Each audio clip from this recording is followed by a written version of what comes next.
तर आपण पुण्याच्या NIVवर 300 कोटा दिलेला आहे आणि तेवढंच मी या निमित्ताने सांगेल की धुळ्याला सुद्धा आपण 450 स्पेशल केस म्हणून मालेगावसाठी एक नवीन लॅब त्या ठिकाणी 2 ते 3 दिवसात सुरू करून दाखवलं।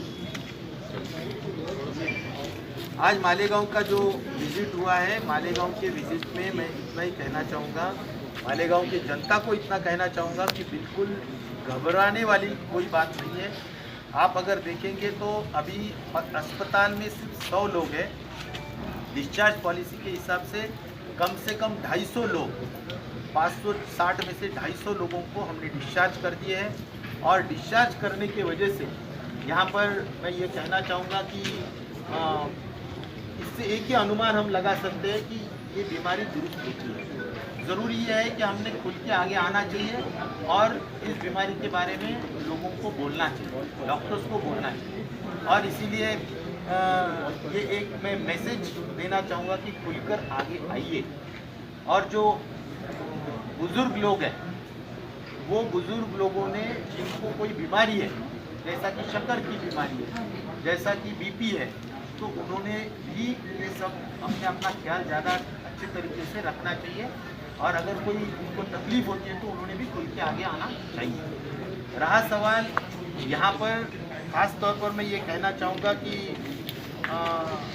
कई नए चीज़ें हमने यहाँ पर की है, जैसा कि हज हाउस और एक MSG जो कॉलेज है, वहाँ पर हमने ख़ास तौर पर पश्चिम और पूर्व दोनों जगह पे ऑक्सीजन लाइन के सहित हम हॉस्पिटल्स के बेड्स हम बढ़ा रहे हैं, हॉस्पिटल हम नया लगा रहे हैं।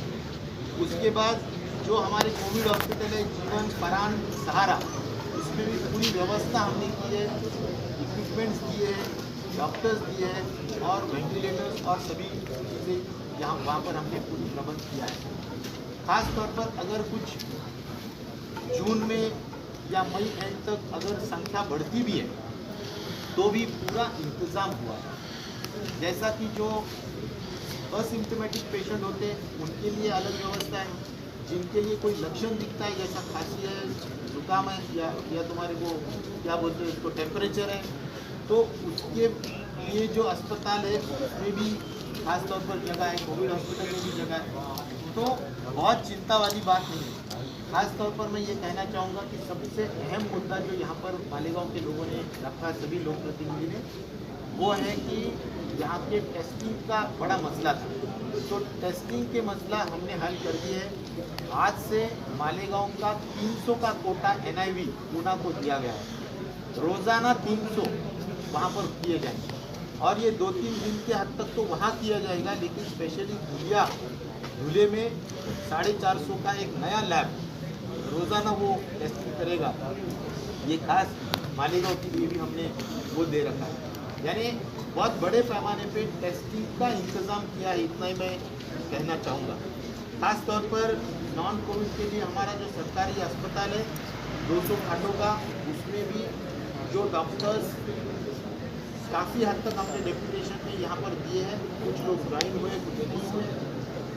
जो नहीं हुए उनके ऊपर हम कार्रवाई करेंगे और जितना हो सकता है उतना ट्रांसफ़र करके, प्रमोशन करके या नया नियुक्त करके ये पूरे पोस्ट भरने का काम हम आने वाले 2-4-5 दिन के अंदर 100% करेंगे। उसके अलावा यहाँ के जो दूसरे साहब हैं, अन्य लोग हैं, सभी अधिकारी, सभी लोगों ने जो मोबाइल वैन यहाँ पर इंतज़ाम किया था, ड्राइवर नहीं थे, डॉक्टर्स नहीं थे, तो आज बैठक में यहाँ के ही डॉक्टर्स, उनको जो भी पगार या सैलरी चाहिए वो दिया जाएगा और उनकी सर्विस यहाँ पर ली जाएगी और उनकी सेवा मोबाइल वैन के माध्यम से 11 मोबाइल वैन रोज़ाना यहाँ पर आरोग्य की सेवा देगी। और इसके अलावा खास तौर पर मैं ये कहना चाहूँगा कि यहाँ पर फिजिशियन नहीं है, ऐसी मांग सभी लोगों ने की, तो नए आधुनिक तंत्रज्ञान विकसित जैसा हुआ है, टेक्निक विकसित हुए हैं,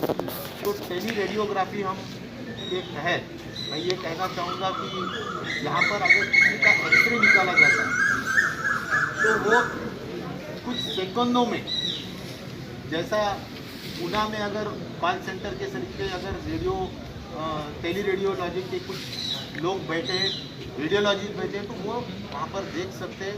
वो पूरा डिजिटली ट्रांसफ़र हो जाता है पूरा एक्सरे, और वहाँ पर हमारे को राय मशवरा मिल सकता है कि भाई इनको निमोनिया है क्या, इनको एडमिट करना ज़रूरी है क्या।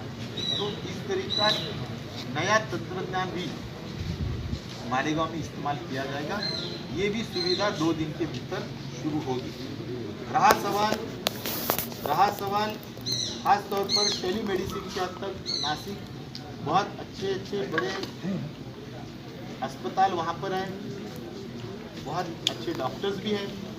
उनकी भी जो सेवा है वो सेवा टेली मेडिसिन के तहत मालेगांव के लोगों को हम देंगे। वे भी जिम्मेदारी कलेक्टर ने ली है, एक अच्छे से टास्क फोर्स करके अलग अलग एक दिन में एक डॉक्टर्स को बिठा के वहाँ से टेली मेडिसिन की जिम्मेदारी देने का भी काम जरूर होगा।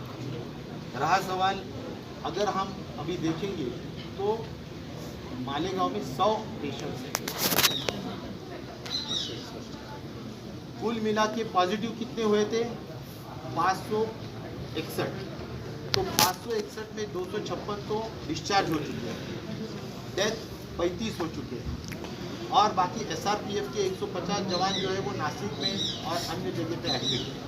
उसमें से भी करीबन 28 लोग आज दुरुस्त होके उनके घर वापसी उनको किया जाएगा।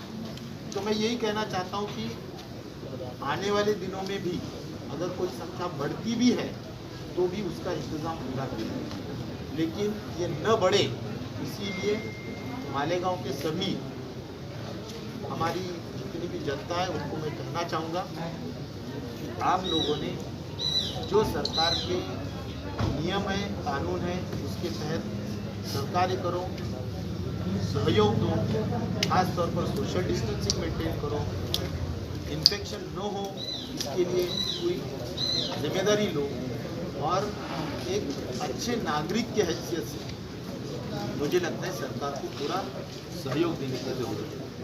और मैं उम्मीद करता हूँ कि मालेगांव को 100% सब दुरुस्त हो जाएगा और सब लोग खुशहाली से अच्छे से रहेंगे। सब लोग घर पे रहो, सुरक्षित रहो, इतनी मैं खास तौर पर प्रार्थना करता हूँ। और जैसा कि मैं पहले भी बोला कि रमज़ान का पाक महीना है, और रमज़ान के इस पाक महीने में अभी हमारे को ईद मनाना है। तो ईद मनाने के लिए हमारे को एक बहुत अच्छा वातावरण भी चाहिए, और ये अच्छा वातावरण अल्लाह ताला से आप दुआ करो, इबादत करो। इबादत का भी महीना है, जैसा बोलते कि कुरान का क्या बोलते हैं हम, कुरान पढ़ने को क्या बोलते हैं? तिलावत कुरान की करना जरूरी है। तो ये सभी हम करेंगे कि जिससे आने वाले दिनों में हमारे को बहुत अच्छी तरीके से अच्छे दिन रहेंगे, ऐसा मैं अल्लाह ताला से खास तौर पर सभी लोगों के लिए दुआ। प्राइवेट हॉस्पिटल की सबसे बड़ी समस्या है प्राइवेट हॉस्पिटल्स पे कार्रवाई करने की मैंने बोला है, और प्राइवेट हॉस्पिटल का रोज़ाना रिपोर्ट हमारे को आएगा, मुझे साहब को आएगा, ऐसी व्यवस्था हम करेंगे। कुछ हद तक सुधार हुआ है, और बड़े पैमाने पे ऐसा सुधार हो, ये मुझे लगता है ज़रा कलेक्टर ने हंटर लेके बैठना जरूरी है। और मैं बोल रहा हूँ कलेक्टर साहब को कि हंटर लेके बैठो प्राइवेट हॉस्पिटल के हद तक, उनके वहाँ पर क्यों ना हो लेकिन चालू होना है, ऐसी नहीं हो।